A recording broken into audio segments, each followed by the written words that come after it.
ആണെന്ന് വേണം മനസ്സിലാക്കാൻ. ഡാൻ, ഈ നടപടിക്രമങ്ങളെ നമുക്ക് രണ്ടായി തിരിക്കാം. ഒന്ന്, കല്ലറ പൊളിക്കുന്ന നടപടി, അത് പോലീസിന്റെ നേതൃത്വത്തിൽ ആണ് ചെയ്യേണ്ടത്. രണ്ടാമത്തേത് ഫോറൻസിക് സംഘം ചെയ്യേണ്ട ജോലിയാണ്. അത് പോസ്റ്റ്മോർട്ടമാണ്, ഈ മരണത്തിൽ എന്തെങ്കിലും തരത്തിലുള്ള അസ്വാഭാവികതയുണ്ടോ എന്ന് ഉറപ്പിക്കാൻ.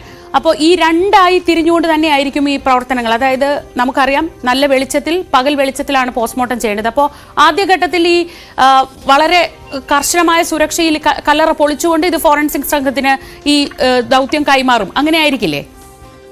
അതായത് ഈ മൃതദേഹ ഭാഗങ്ങൾക്ക് കേടുപാടുകൾ കൂടാത്ത തരത്തിൽ ഈ കല്ലറ പൊളിച്ച് മാറ്റുക, അല്ലെങ്കിൽ ഈ സമാധി സ്ഥലം പൊളിച്ചു മാറ്റുക എന്നൊരു വലിയ ദൗത്യമുണ്ട്. അത് അല്പം ശ്രമകരമായ ദൗത്യമാണ്. ഈ കുടുംബാംഗങ്ങളടക്കം പോലീസിന് ഇതിനോടകം നൽകിയിരിക്കുന്ന മൊഴി അനുസരിച്ച് സുഗന്ധദ്രവ്യങ്ങൾ കൊണ്ട് അദ്ദേഹത്തെ മൂടിയാണ് ഇതിനകത്ത് വെച്ചിരിക്കുന്നതെന്നാണ് പറഞ്ഞിരിക്കുന്നത്.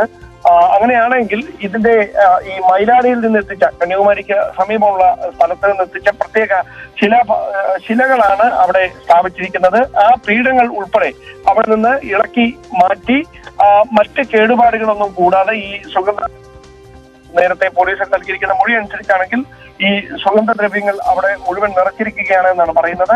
അത് മുഴുവൻ അവിടെ നിന്ന് നീക്കി വേണം ഈ മൃതദേഹം പുറത്തെടുക്കാൻ. ഇരിക്കുന്ന തരത്തിലാണ് ഈ മൃതദേഹം ഈ സുഗന്ധദ്രവ്യങ്ങൾ കൊണ്ട് മൂടി അതിനു മുകളിൽ ഈ സമാധി പീഠം തയ്യാറാക്കി ഈ ക്രമീകരണങ്ങളെല്ലാം പൂർത്തിയാക്കി ഇത് സിമന്റ് വെച്ച് അടച്ചിരിക്കുന്നത് എന്നാണ് കുടുംബം നൽകിയിരിക്കുന്ന മൊഴി. അപ്പോൾ ഈ കുടുംബം പറഞ്ഞിരിക്കുന്ന ഈ കാര്യങ്ങളിൽ എന്തെങ്കിലും തരത്തിലുള്ള വൈരുദ്ധ്യമുണ്ടോ എന്ന് ഇതിന്റെ ഏറ്റവും മുകൾ ഭാഗത്തെ ഈ ശില പാളി അത് മാറ്റുമ്പോൾ തന്നെ വ്യക്തമാക്കും. കാരണം അത് മാറ്റുന്നതോടെ ഈ താഴെ ഭാഗത്തെ സംബന്ധിച്ച കൃത്യമായ ഒരു വ്യൂ പോലീസിന് ലഭിക്കും. അതിനുശേഷമായിരിക്കും ശേഷിക്കുന്ന ഭാഗം എങ്ങനെ പൊളിച്ചു മാറ്റണം എന്ന കാര്യത്തിൽ അവർ ഒരു തീരുമാനത്തിലെത്തുക. കഴിഞ്ഞ തിങ്കളാഴ്ച തന്നെ ഇതിന്റെ അളവെടുക്കുന്ന നടപടികളടക്കം പൂർത്തിയാക്കിയിരുന്നു. അങ്ങനെ പൂർത്തിയാക്കിയതിന് ശേഷമാണ് ബാക്കി തുടർ നീക്കങ്ങളിലേക്ക് കടക്കാൻ ഒരുങ്ങുന്നതിനിടയിലാണ് വൻ പ്രതിഷേധം ഈ സ്ഥലത്ത് ഉടലെടുക്കുന്നത്. പ്രതിഷേധം ഒരു ഘട്ടത്തിൽ കയ്യാങ്കളിയിലേക്ക് വരെ മാറുന്ന തരത്തിലേക്കായി സാഹചര്യങ്ങൾ. അതിനിടയിലാണ് പോലീസിന്റെ ഭാഗത്തുനിന്ന് ഒരു ആക്ഷൻ, അതായത് ഇങ്ങനെ പെട്ടെന്നൊരു ആക്ഷനിലേക്ക് കടന്നാൽ അത് സ്ഥലത്ത് ക്രമസമാധാന പ്രശ്നങ്ങളിലേക്ക് വഴിവെക്കും എന്നൊരു ബോധ്യത്തിന്റെ അടിസ്ഥാനത്തിൽ തൽക്കാലത്തേക്കെങ്കിലും നടപടികളിൽ നിന്ന് അവർ പിന്തിരിഞ്ഞത്. അതിനുശേഷം നെയ്യാറ്റിൻകര ഡിവൈഎസ്പി ഓഫീസിൽ ഈ പ്രതിഷേധവുമായി രംഗത്തെത്തിയ വ്യക്തികളുമായും അതോടൊപ്പം തന്നെ ഈ കുടുംബാംഗങ്ങളുമായും വിശദമായ ചർച്ച നടത്തി. എന്തുകൊണ്ട് ഈ കല്ലറ തുറന്നും പരിശോധിക്കണം, അതിന്റെ അനിവാര്യത എന്താണ് എന്ന് കുടുംബാംഗങ്ങളെയും പ്രതിഷേധവുമായി രംഗത്തെത്തിയ മുഴുവൻ സംഘടനകളുടെ പ്രതിനിധികളെയും പോലീസ് ബോധ്യപ്പെടുത്തി. പിന്നീട് അവിടെ അവശേഷിച്ച ഒരു കാര്യം, ഹൈക്കോടതിയെ സമീപിക്കാനുള്ള ഒരു സാവകാശം നൽകണം. സ്ഥലത്ത് പൊളിച്ച് പരിശോധന നടത്തുന്നതിന് തങ്ങൾ എതിരല്ല, കോടതിയെ സമീപിക്കാനുള്ള സാവകാശം ഈ കുടുംബത്തിന് നൽകണമെന്നൊരു ഉപാധി മാത്രമാണ് ഈ സംഘടനകളുടെ പ്രതിനിധികൾ മുമ്പോട്ട് വെച്ചത്. അവർ അങ്ങനെ ഒരു നിലപാടുമായി രംഗത്തെത്തുമ്പോഴായിരുന്നു കോടതിയെ സമീപിക്കാനുള്ള ഒരു നീക്കം ഈ കുടുംബത്തിന്റെ ഭാഗത്തു നിന്നുണ്ടാകുന്നു. അങ്ങനെ ഹൈക്കോടതിയെ സമീപിക്കുന്നു. പക്ഷേ ഹൈക്കോടതിയുടെ ഭാഗത്തുനിന്ന് കൃത്യമായ ഇടപെടൽ, അതായത് ഇത് ഒരു കാരണവശാലും ഈ പോലീസിന്റെ നടപടി നിർത്തിവെക്കാനാവില്ല, മരണ സർട്ടിഫിക്കറ്റ് എവിടെ എന്ന കൃത്യമായ ചോദ്യം പോലീസിന്റെ ഭാഗത്തു നിന്ന് കോടതിയുടെ ഭാഗത്തു നിന്നുണ്ടാകുന്നു. അതിന് തൊട്ടു പിന്നാലെ തന്നെ ഈ പോലീസ് അവരുടെ നടപടികളിലേക്ക് കടന്നേക്കുമെന്ന സൂചനകൾ പുറത്തു വന്ന് തുടങ്ങിയിരുന്നു. അത് ശരിവെക്കുന്ന തരത്തിലാണ് ഇന്ന് രാവിലെ തന്നെ ജില്ലാ കളക്ടർ, സബ് കളക്ടർ ഉൾപ്പെടെയുള്ള റവന്യൂ ഉദ്യോഗസ്ഥരുടെ നേതൃത്വത്തിൽ ജില്ലാ ഭരണകൂടത്തിന്റെ നടപടികൾക്ക് തുടക്കമായിരിക്കുന്നത്. ഫോറൻസിക് സംഘം കൂടി സ്ഥലത്തെത്തിയതിനു ശേഷം പക്ഷെ ഒരു 8 മണിയോ അതിനു മുമ്പോ നടപടികൾ ആരംഭിക്കുമെന്നാണ് നമുക്ക് ഇപ്പോൾ ലഭിക്കുന്ന സൂചന. ഞാൻ നേരത്തെ സൂചിപ്പിച്ച പോലെ ഈ ക്ഷേത്രവും ഈ വീടും അതോടൊപ്പം ഈ സമാധി സ്ഥലവും ഇരിക്കുന്ന മുഴുവൻ സ്ഥലവും പോലീസിന്റെ നിയന്ത്രണത്തിലാണ്. ഒരു സന്ദർശകരെയും മാധ്യമപ്രവർത്തകരെയും ഒന്നും ഈ പരിസരത്തേക്ക് കയറ്റിവിടുന്നില്ല. അതിന് പുറത്തുനിന്ന് മാത്രമേ ഈ ദൃശ്യങ്ങൾ പകർത്താൻ ഇപ്പോൾ അനുവാദം നൽകിയിട്ടുള്ളൂ. ഈ നടപടിക്രമങ്ങൾ പൂർത്തിയാക്കുന്നതുവരെ ഈ സ്ഥലം മുഴുവൻ പോലീസിന്റെ നിയന്ത്രണത്തിലായിരിക്കും. ഡാൻ കുര്യനാണ് വിവരങ്ങൾ നൽകിക്കൊണ്ടിരിക്കുന്നത്. നെയ്യാറ്റിൻകരയിൽ ഗോപൻ സ്വാമി എന്ന് വിളിക്കുന്നയാൾ കഴിഞ്ഞ വ്യാഴാഴ്ചയാണ് മരിക്കുന്നത്. അവരുടെ കുടുംബം പറയുന്നതനുസരിച്ച് അദ്ദേഹം സമാധിയാവുന്ന വിവരം നേരത്തെ അറിയിച്ചു. അങ്ങനെ മക്കൾ ഈ അച്ഛൻ്റെ ആഗ്രഹപ്രകാരം അദ്ദേഹത്തെ അദ്ദേഹത്തിൻ്റെ സംസ്കാര ചടങ്ങുകൾ സമാധി ഇരുത്തി എന്നതാണ് പിന്നീട് പറഞ്ഞത്. ഈ മക്കളുടെ നേതൃത്വത്തിൽ ഫ്ലെക്സ് ബോർഡൊക്കെ വെച്ചപ്പോഴാണ്, പ്രദേശത്തൊക്കെ പോസ്റ്റർ പതിച്ചപ്പോഴാണ് ഇങ്ങനെ ഒരു മരണം നടന്നത്, അല്ലെങ്കിൽ ഈ സമാധിയായി എന്നവർ പറയുന്നത് പോലെ നടന്നത് നാട്ടുകാരറിയുന്നത്. ഇതേ തുടർന്നാണ് നാട്ടുകാർ പ്രതിഷേധവുമായി രംഗത്തെത്തുന്നതും. ഈ മരണത്തിൽ ദുരൂഹതയുണ്ട്, അദ്ദേഹത്തിന് കിടപ്പുരോഗിയായിരുന്നു, അങ്ങനെ ഒരാൾ എങ്ങനെ നടന്നുപോയി സമാധിയാകും എന്നതടക്കമുള്ള ചോദ്യങ്ങൾ ഉയർത്തി രംഗത്തെത്തിയത് വലിയ വിവാദമാകുന്നു. തുടർന്ന് മക്കൾ വിശദീകരണമായി വരുന്നു. അച്ഛൻ ദിവ്യത്വം നേടുന്ന ആ ഒരു യാത്രയിലാണ്, അതിനെ തടസ്സപ്പെടുത്താൻ കഴിയില്ല. സുഗന്ധദ്രവ്യങ്ങളൊക്കെ മൂടി അദ്ദേഹത്തിന്റെ നിർദ്ദേശപ്രകാരം, അദ്ദേഹത്തിന്റെ ആഗ്രഹപ്രകാരമാണ് ഈ സമാധി കർമ്മങ്ങൾ ചെയ്തതെന്നാണ് മക്കൾ പറയുന്നത്. തുടർന്ന് ഇദ്ദേഹത്തെ കാണാനില്ലെന്ന് കാണിച്ച് ആ പ്രദേശവാസികൾ നൽകിയ പോലീസ് കേസ് നിലവിലുണ്ട്. അങ്ങനെയാണ് ഇതിപ്പോൾ ഒരു നിയമ നടപടിയിലേക്ക് പോയത്. ആദ്യഘട്ടത്തിൽ ഒരു തവണ ജില്ലാ ഭരണകൂടത്തിന്റെ നേതൃത്വത്തിൽ ഈ കല്ലറ പൊളിച്ച് പരിശോധിക്കാനുള്ള ശ്രമം നടത്തി. പക്ഷേ വലിയ പ്രതിഷേധവുമായി കുടുംബം രംഗത്തെത്തി. ഇവർക്ക് പിന്തുണയുമായി ചില ഹൈന്ദവ സംഘടനകളും എത്തി. അവരുടെ ആവശ്യം ഈ കുടുംബത്തിന് നോട്ടീസ് നൽകിക്കൊണ്ട് വേണം ഈ നടപടിക്രമങ്ങൾ പൂർത്തിയാക്കാൻ എന്നതായിരുന്നു.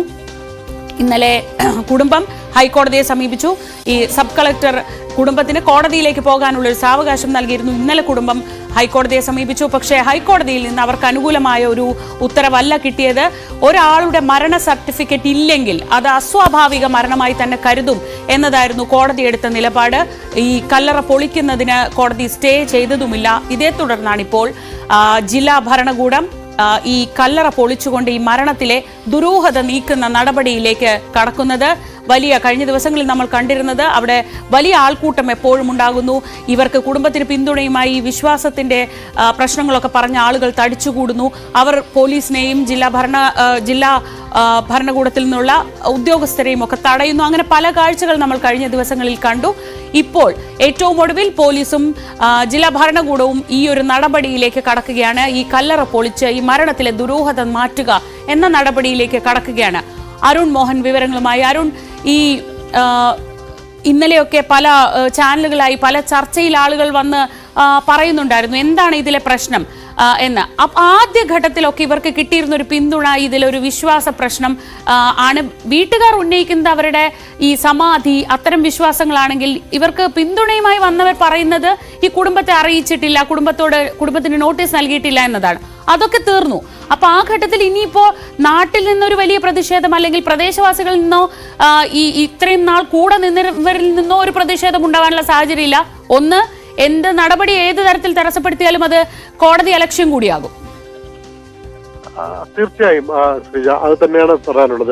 ഈ കഴിഞ്ഞ ദിവസങ്ങളിൽ ഈ പറഞ്ഞതുപോലെ ഈ കുടുംബാംഗങ്ങളോട് ചേർന്ന് നിന്ന ഹിന്ദുമത സംഘടനകൾ വാദിച്ചിരുന്നത് ഒരു മുന്നറിയിപ്പോ ഒരുവിധ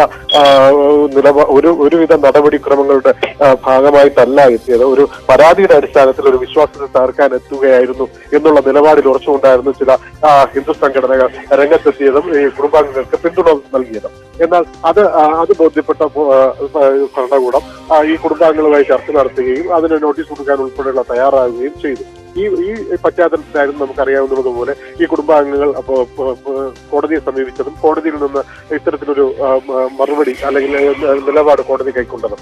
തുടർന്ന് ജില്ലാ ഭരണകൂടത്തിന് ഈ നടപടിയുമായി മുന്നോട്ട് പോകാൻ നിർബന്ധിതരാകുകയായിരുന്നു. അതിന്റെ അടിസ്ഥാനത്തിൽ തന്നെയാണ് ഇന്ന് പുലർച്ചെ എത്തുന്നത്. നേരത്തെ ചോദിച്ച ചോദ്യത്തിന് ഇന്ന് ഈ പറയുന്ന ഒരു പ്രതിഷേധത്തിന് ഇടവരുത്താൻ സാധ്യതയുണ്ടാവുമോ എന്നുള്ള ചോദ്യത്തിന് ഉത്തരം ഈ കുടുംബാംഗങ്ങൾ ഒഴികെ മറ്റ് സംഘടനകളിൽ നിന്ന് ഒരിക്കലും ഉണ്ടാകില്ല എന്നുള്ളതാണ് നമുക്ക് മനസ്സിലാക്കാൻ കഴിയുന്നത്. കാരണം ഇന്നലെ തന്നെ അവരുടെ നിലപാടുകൾ വ്യക്തമായി അവർ പിന്തിരിഞ്ഞ ഒരു ഘട്ടം നമുക്ക് മനസ്സിലാക്കാൻ കഴിയായിരുന്നു. കാരണം അവരുടെ ചോദ്യം ഈ പറയുന്ന ഒരുവിധ അറിയിപ്പ് കൊടുക്കാതെയാണല്ലോ നിങ്ങൾ ചെയ്തത് എന്നുള്ളതിന് ഉത്തരം കിട്ടി. പോലീസ് അതിനെ ഇങ്ങനൊരു നിലപാട് ചെയ്യണം എന്നുള്ള അവർക്ക് ബോധ്യമായി. അപ്പോൾ ഇനി സ്വാഭാവികമായും നാട്ടുകാർ ഉന്നയിക്കുന്ന അല്ലെങ്കിൽ പൊതുസമൂഹം ഉന്നയിക്കുന്ന ഒരു ദുരൂഹത അല്ലെങ്കിൽ ആ ഒരു സംശയത്തിന് ഒരു നിവൃത്തി കാണുക എന്നുള്ളതാണ്. അതിന്റെ ഭാഗമായി തന്നെയാണ് ഇന്ന് രാവിലെ പോലീസ് എത്തുകയും മറ്റു നടപടിയിലേക്ക് പോകുന്നത്. നമുക്ക് മനസ്സിലാക്കുന്നതോടെ ഇന്നെന്തായാലും ഈ പറയുന്ന മൃതദേഹം പുറത്തെടുത്ത് മറ്റ് പരിശോധനകളൊക്കെ വരുമ്പോൾ അതിന് ഒരു പൂർണ്ണമായ ഒരു ഉത്തരം കിട്ടുമെന്നുള്ള പ്രതീക്ഷയിൽ തന്നെയാണ് ഇപ്പോൾ സമൂഹം. ശ്രീജ, ഡാൻ കുര്യൻ കൂടി ലൈനിലുണ്ട്. ഡാൻ, ഇപ്പോൾ സബ് കളക്ടറുടെ നേതൃത്വത്തിലുള്ള സംഘം അവിടെ ഉണ്ട്. പുലർച്ചെ തന്നെ ഇപ്പോൾ അരുൺ പറയുന്നതനുസരിച്ച് ഒരു 4 മണിക്ക് ശേഷം എന്തായാലും പോലീസ് സന്നാഹം അങ്ങോട്ട് നീങ്ങിയിട്ടുണ്ട്. ഈ പ്രദേശത്തിൻ്റെ ഒരു പ്രത്യേകത, നമ്മൾ കഴിഞ്ഞ ദിവസമൊക്കെ അവിടെ പോയിരുന്നതാണ്. അങ്ങനെ ഈ വീട്ടുകാരുടെ ഒരു പ്രതിഷേധത്തെയൊക്കെ മാറ്റിവെച്ചുകൊണ്ട് ഈ നടപടി സുഗമമായി നടത്താൻ കഴിയുന്ന തരത്തിലാണോ ഇപ്പോൾ അവിടുത്തെ സംവിധാനങ്ങളൊക്കെ? ശ്രീജ, കഴിഞ്ഞ ദിവസം മുതൽ തന്നെ അവിടെ ഈ ഒരു കമ്മ്യൂണൽ എലമെന്റ്സ്, അതായത് ഈ വർഗീയമായ ചില ചേരിതിരിവുകൾ അവിടെ സംഭവിക്കുന്നത് പോലീസിന്റെയും സ്പെഷ്യൽ ബ്രാഞ്ചിന്റെയും ഒക്കെ ശ്രദ്ധയിൽപ്പെട്ടിരുന്നു. അവിടെ മാധ്യമങ്ങൾ കൂടുതലായി മാധ്യമങ്ങളുടെ സാന്നിധ്യമുള്ള സമയങ്ങളിൽ പ്രദേശത്തില്ലാത്ത മറ്റ് സമീപ സ്ഥലങ്ങളിൽ ഉൾപ്പെടെ ഈ വിവിധ സംഘടനകളുടെ ആളുകൾ എത്തുകയും അവർ ചേരിതിരിഞ്ഞ് പരസ്പരം പോർവിളികൾ നടത്തുകയും ഒക്കെ ചെയ്തിരുന്നത് പോലീസ് സസൂക്ഷ്മം നിരീക്ഷിക്കുന്നുണ്ടായിരുന്നു. ഒരുപക്ഷെ ഇന്നലെ ഈ കോടതി വിധി വന്നതിന് പിന്നാലെ ഇതുമായി ബന്ധപ്പെട്ട നടപടികളിലേക്കൊക്കെ പോലീസ് കടക്കാതിരുന്നതിന്റെ ഒരു പ്രധാനപ്പെട്ട കാരണം ഇത്തരത്തിലുള്ള ഒരു പ്രതിഷേധങ്ങൾ അത് വീണ്ടും ഉണ്ടാകാനിടയുണ്ടോ എന്ന തരത്തിലുള്ള ഒരു ആശങ്ക ഒരു പോലീസിനുണ്ടായിരുന്നു. പക്ഷേ ഇന്നലെ രാത്രിയോടെയാണ് ഈ ആദ്യഘട്ടത്തിൽ പ്രതിഷേധവുമായി രംഗത്തെത്തിയ ഹിന്ദു ഐക്യവേദി, VSDP ഉൾപ്പെടെയുള്ള എല്ലാ സംഘടനകളും അവരുടെ നിലപാട് വ്യക്തമാക്കുന്നത്. ഹിന്ദു ഐക്യവേദി പരസ്യമായി തന്നെ സമൂഹ മാധ്യമങ്ങളിലൂടെ അവരുടെ നിലപാട് അറിയിക്കുകയും ചെയ്തു. അതായത് ഒരു തരത്തിലും